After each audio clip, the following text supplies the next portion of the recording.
Labour are in absolute turmoil at this moment in time, and the data back that up. Its official Keir Starmer has lost the confidence of his voters in the record time. As for the rest of the party, they are no angels either, and are still peddling this socialist agenda. In today's video, we have news host go off script and torture Labour MP live on air. Not only that, but we will also go over all of the latest news from up and down the country. But first, hit the like button and subscribe to the channel for more British news. News host Eamonn Holmes found himself embroiled in a heated row with a Labour MP this morning, with the GB news host saying the government is not there for the weak and the vulnerable. It comes as Prime Minister Keir Starmer stood by his decision to make winter fuel payments means-tested, despite receiving fierce backlash. Jake Richards MP for Rother Valley said, "When you're in government, you sometimes have to make difficult decisions. You can't always be popular. I support the decision the government is taking to try and deal with the public finances, get a grip of the economy so that we can get the economy growing and start to invest in public services, protect pensioners in the medium term and long term, and turn the country around." Eamonn said, "I look at your government, you see a socialist government, and think they're there for the weak, they're there for the vulnerable, except you're not, and you must be being told that." The MP hit back, "I don't accept that for a number of reasons. This policy that we're discussing specifically looks after the most vulnerable pensioners. That's what this policy does, so the poorest pensioners will still receive the winter fuel allowance. The best way to protect pensioner income is by protecting the triple lock, and this government is committed to doing that. That means pensioners will be better off this year than last year, next year than this year. The state pension went up by £900. This year it's going to go up by £460 next year. That is this government's priority, to protect the triple lock, to protect pensioner income. And that's what this government will do, and I support them in that endeavour." Labour's decision to cut winter fuel payments for most pensioners has sparked controversy across Britain. The move, justified by Chancellor Rachel Reeves as necessary to address a £22 billion public finance black hole, will see the payments withdrawn from older people in England and Wales, not on pension credit or other means-tested benefits. The cuts, set to take effect this autumn, have drawn criticism from opposition parties and some Labour members alike. The cuts have also drawn fierce criticism from trade unions. Unite General Secretary Sharon Graham condemned the policy as cruel and called on the Prime Minister to reverse it. She said, "People voted for change. They need to see change," adding her concern about potential austerity measures. Despite the controversy, alternative support measures remain available for pensioners. The Warm Home Discount Scheme offers a one-off £150 discount on electricity bills for eligible households. Additionally, cold weather payments provide £25 for each 7-day period of very cold weather between November and March. In other news, furious trade unions demanded answers from Labour this morning after party officials were accused of deliberately ducking a vote on the end of universal winter fuel credit. Unite the Union and the Communication Workers Union, CWU, were left angry when a motion calling for the government to U-turn on its decision was not selected to be voted on at the party's annual conference in Liverpool today.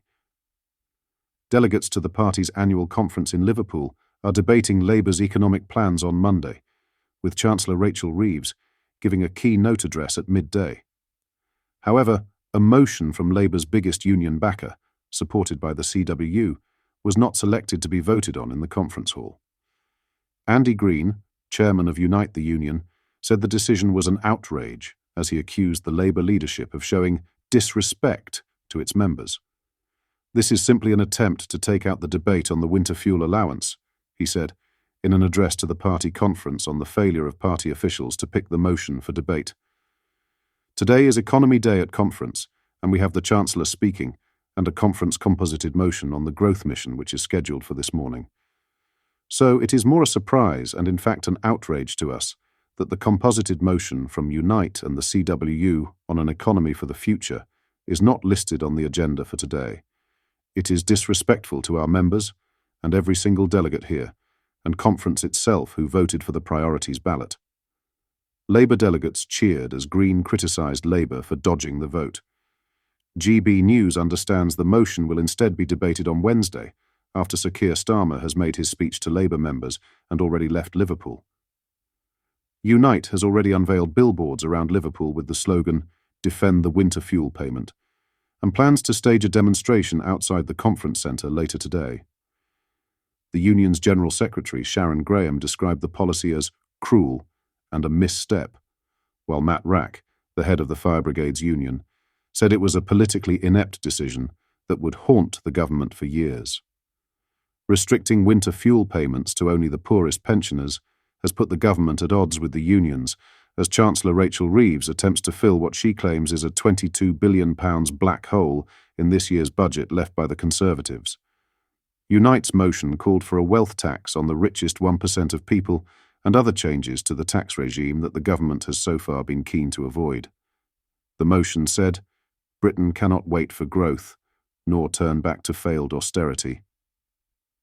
We need a vision where pensioners are not the first to face a new wave of cuts, and those that profited from decades of deregulation finally help to rebuild Britain." The old Conservative government introduced measures on September 1st to provide 15 hours of free weekly childcare for children aged 9 months to 3 years. However, families where one parent earns more than £100,000 are excluded from this support.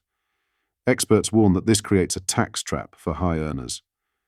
A family with a main breadwinner earning £126,000 could be worse off than one earning £99,000 due to the loss of childcare benefits and other support schemes.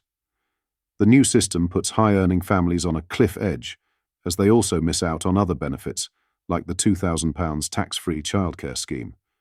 To qualify for the new childcare support, each parent must earn between £9,518 and £100,000 annually. There is no limit on combined household income, provided neither parent exceeds £100,000 individually.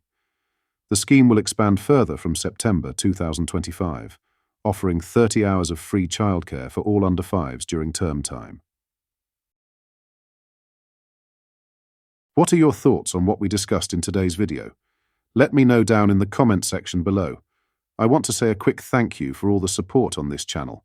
We are growing very fast and are getting closer to our goal of 100,000 subscribers. We want to spread the news than the mainstream media refuses to show. If you've not yet already, make sure you do drop a like on this video and subscribe to the channel for more British content. Thank you. Take care. Goodbye.